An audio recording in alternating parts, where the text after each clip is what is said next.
To take off, I hold the Spark in my hand and I press the power button twice. Spark starts looking for a pilot, and now that it recognizes me, it will automatically take off from my hand. Within seconds, I can get the Spark in the air. Now, it's flying, but I need to control it. I want to angle it around to get just the right shot that I want. So to do that, we designed an interface using the simplest control interface that we could think of. And it's not your smartphone. Take a look.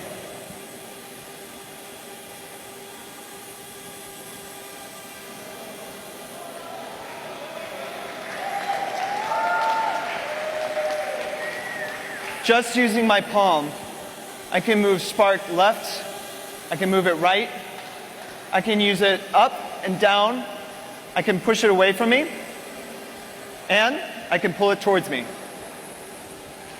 It's that simple to control, and it truly feels like magic. Now, within this range, I've got about 3 feet between me and the Spark, but that doesn't show the epic perspective that drones are known for. So in order to get that perspective, I'm going to tell Spark to fly a little bit further away from me, and I'll do that by waving.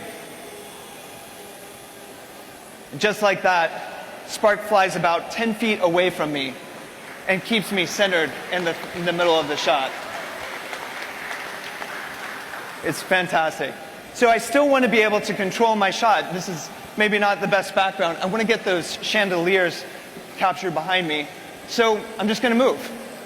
And Spark is actively tracking me as I move around so that I can choose the right scenery behind me. All right, this is the shot I want. And I'm going to take a picture just by doing this. Just like that, I've taken a picture.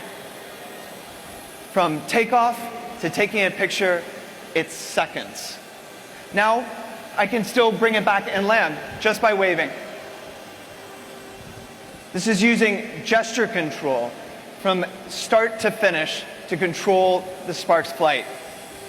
And I'll land it just on my palm.